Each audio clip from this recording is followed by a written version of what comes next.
In the darkest hours of October 26, 1942, amidst the dripping jungle and torrential rain of Guadalcanal, Platoon Sergeant Mitchell Paige found himself staring down the fate of the Pacific War. Just 24 years old, with 6 years of experience as a Marine machine gunner, Paige commanded 33 men and 4 Browning M. 1917 machine guns stationed along a critical 1,500-yard ridge south of Henderson Field, a makeshift American airstrip whose control would determine the outcome of the Pacific Campaign. If the Japanese recaptured it, their dominance over the region would be assured. If the Marines held it, the United States would maintain a toehold in the Solomon Islands and a chance to shift the tide of the war. The Japanese 17th Army had committed 2,700 elite soldiers from their 2nd Infantry Division to storm that ridge. For weeks, they had prepared, marching silently through the dense jungle, aiming to strike in the pre-dawn hours and crush the American defense in a single devastating blow. The ridge Paige defended was the weakest point in the defensive perimeter. If it fell, so too would Henderson Field. And with it, American hopes of cutting Japanese supply lines between Rabaul and Tokyo. To prepare, Paige had trained every Marine in his platoon to field strip and operate the heavy water-cooled M1917 machine guns blindfolded. These were old, massive weapons, each weighing over 90 pounds without water or ammunition and requiring 3 men to operate effectively. The training was grueling, repetitive, and relentless. But Paige knew that in combat, precision born from repetition would save lives. That training was about to be tested to its absolute limit. Shortly before 3 a.m., Japanese artillery opened fire. The ridge was blanketed with explosions from howitzers stationed west of the Matanikau River. Shells rained down, lighting up the night sky. Trees snapped like matchsticks. Mud flew in all directions. The air was thick with smoke, rain, and the metallic scent of shrapnel. Paige heard singing through the jungle, Japanese soldiers confident in their coming victory. Moments later, they appeared, hundreds of infantrymen charging up the ridge under cover of darkness. Paige gave the order. 4 machine guns opened fire in unison. Red tracers cut through the dark. Japanese soldiers fell in waves. Paige's men had spent the daylight hours sighting in their guns. They knew every inch of terrain. Every bush and tree had been measured and marked for range. The first ranks of Japanese infantry collapsed, but the second ranks charged over the bodies, followed by the third and fourth. The onslaught seemed endless. Despite devastating fire, the Japanese kept coming.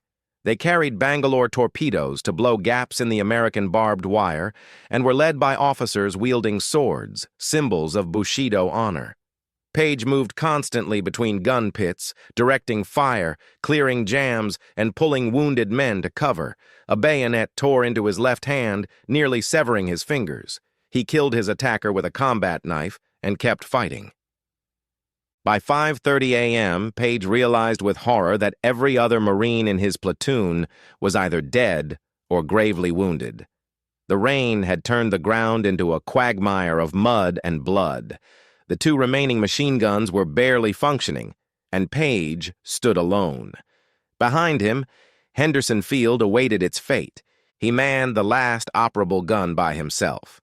A machine gun that typically required a crew of 3 was now operated by one exhausted, wounded Marine.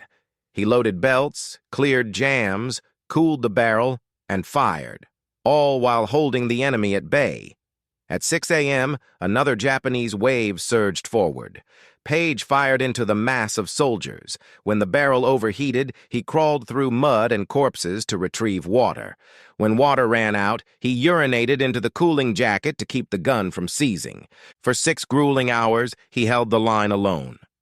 By 11 a.m., the second gun overheated. Paige again crawled through mud and bodies, salvaging a third gun and dragging it back to his pit. He kept firing, reloading, and shifting between positions. As the sun climbed higher, Japanese forces regrouped for yet another assault. Paige, exhausted and bleeding, fired with resolve that defied comprehension. At noon, the enemy attacked from 3 directions simultaneously: center, left, and right. Paige used both surviving guns, rotating between them every 30 seconds, simulating multiple gunners to confuse the attackers. The deception worked briefly, but the Japanese soon realized that only one gun fired at a time. They adapted. Paige couldn't cover all 3 fronts at once. At 12:30, the enemy broke through the right flank. Soldiers climbed the ridge just 70 yards from his position, setting up a mortar that could spell the end. Paige quickly redirected one gun, wiped out the team, then turned back to the center where the Japanese had advanced to 30 yards. He was losing ground. Then, salvation. At 1 p.m., American voices called out behind him. Reinforcements had arrived, 2 companies led personally by Lieutenant Colonel Lewis Chesty Puller. The iconic Marine officer took one look at the carnage and Paige, bloodied and still firing, and asked if he could hold. Paige nodded. As long as he had ammunition, he said, he would hold. The new Marines dug in.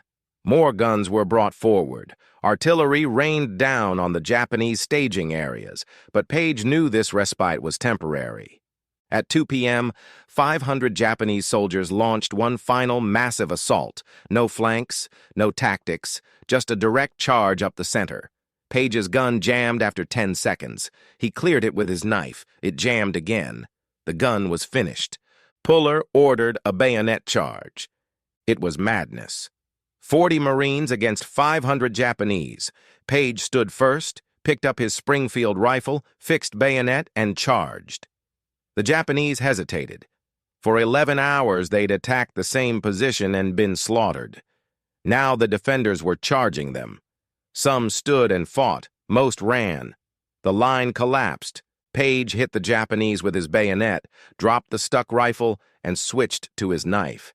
He fought in the mud, stabbing, blocking, kicking. The Marines followed, overwhelming the enemy in brutal close combat. Within minutes, the assault had dissolved into retreat. Puller called the men back before they chased too far. Paige collapsed behind his machine gun. His left hand barely functioned. His leg was bleeding. He hadn't eaten or slept in over a day. His entire platoon, 32 men, were dead or wounded. He was the last one standing. At 3 p.m., the jungle was quiet. At 5, word came. The Japanese were retreating. The battle for Henderson Field was over. The Americans had held. When asked how many enemy soldiers he'd killed, Paige said he lost count after the first 100. Later, battlefield reports confirmed at least 473 Japanese soldiers died in front of his position alone. Historians estimate Paige personally killed at least 140 men during his 6 hours of solo defense. Paige was awarded the Medal of Honor for his actions, but he never saw it as his. He mailed it home to his parents and returned to combat. He fought at Cape Gloucester in New Guinea, remaining in the Pacific until 1944. After the war, he spent decades ensuring the Medal of Honor remained sacred. He investigated fraudulent recipients and worked with the FBI to protect the integrity of the award. For Paige, it wasn't about glory. It was about the 32 Marines who didn't come home.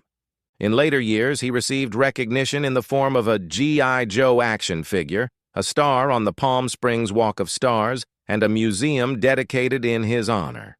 Yet he always insisted the real heroes were buried across the Pacific. In 2003, just before his death, he finally received his Eagle Scout badge, earned in 1936, but never awarded due to his enlistment. Mitchell Paige died on November 15, 2003, the last living Medal of Honor recipient from Guadalcanal. He was buried with full military honors. Marines in dress blues carried his casket, and hundreds attended to pay their respects. The official Medal of Honor citation records his actions in formal language, but it cannot capture the essence of what Paige did that day. He didn't just defend a ridge. He held the Pacific Theater together in the face of overwhelming odds. His courage bought time, protected Henderson Field, and preserved the American foothold in the Solomon Islands. If that ridge had fallen, so might have the entire campaign. Mitchell Paige's story is more than a tale of heroism. It is a testament to the indomitable spirit of one man and the silent resolve of 32 others who gave their lives beside him. He didn't fight for glory. He fought for his Marines. He fought because if he didn't, no one else could. And in doing so, he changed the course of history